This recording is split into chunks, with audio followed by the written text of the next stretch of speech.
Doctor Bhimrao Ambedkar 9 भाषाओं के ज्ञाता थे। इन्होंने 21 सालों तक सभी धर्मों का ज्ञानार्जन किया था। अंबेडकर का विवाह 1906 में 9 वर्ष की रमाबाई से हुआ था, तब वे मात्र 15 वर्ष के थे।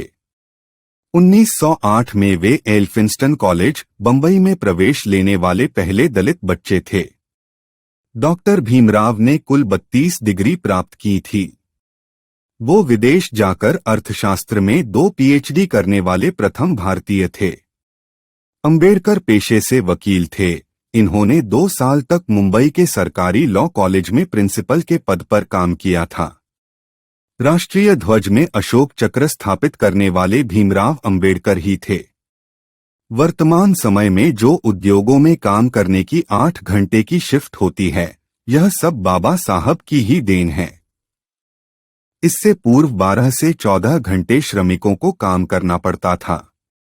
भीमराव अंबेडकर संविधान निर्माण करने वाली समिति के अध्यक्ष थे, इसलिए इन्हें संविधान निर्माता कहा जाता है। बाबा साहेब ने 50 के दशक में परामर्श दिया था कि बिहार और मध्य प्रदेश का विभाजन कर दिया जाए, तब किसी ने नहीं सुनी थी, जिसके बाद सन 2000 में आखिर विभाजन करना ही पड़ा और नए राज्य झारखंड व छत्तीसगढ़ बनाए गए। बाबा साहेब अंबेडकर हिंदू महार जाति के थे, जिसे अछूत माना जाता था। जब अंबेडकर को लगने लगा कि मैं हिंदू धर्म से जाति प्रथा दूर नहीं कर सकता, तो उन्होंने गुस्से में एक बात कह दी थी, मैं हिंदू पैदा हुआ था, लेकिन मैं हिंदू मरूंगा नहीं। और वही हुआ भी। भीमराव अंबेडकर ने हिंदू धर्म छोड़ते समय 22 वचन भरे थे। उन्होंने कहा था, मैं राम और कृष्ण जो भगवान के अवतार माने जाते हैं, उनकी कभी पूजा नहीं करूंगा। अंबेडकर ने 1956 में बौद्ध धर्म अपना लिया था। उनके साथ नागपुर में लाखों दलितों ने भी धर्म परिवर्तन कर लिया था। देश में आरक्षण की शुरुआत अंबेडकर ने नहीं, बल्कि कोल्हापुर के महाराजा छत्रपति साहू जी ने 1901 में पिछड़े वर्ग की गरीबी दूर करने के लिए की थी।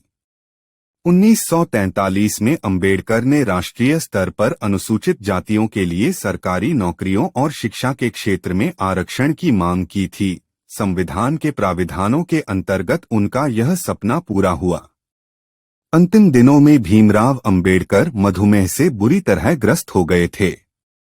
6 दिसंबर 1956 को दिल्ली में उनका निधन हो गया। डॉक्टर भीमराव अंबेडकर कश्मीर से संबंधित धारा 370 के विरुद्ध थे। डॉक्टर भीमराव अंबेडकर स्वतंत्र भारत की नेहरू सरकार की कैबिनेट में देश के प्रथम कानून मंत्री थे।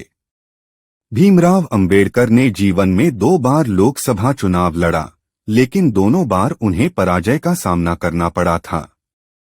डॉक्टर भीमराव अंबेडकर ही एकमात्र भारतीय हैं जिनकी वक्ष मूर्ति लंदन संग्रहालय में कार्ल मार्क्स के साथ लगी हुई है।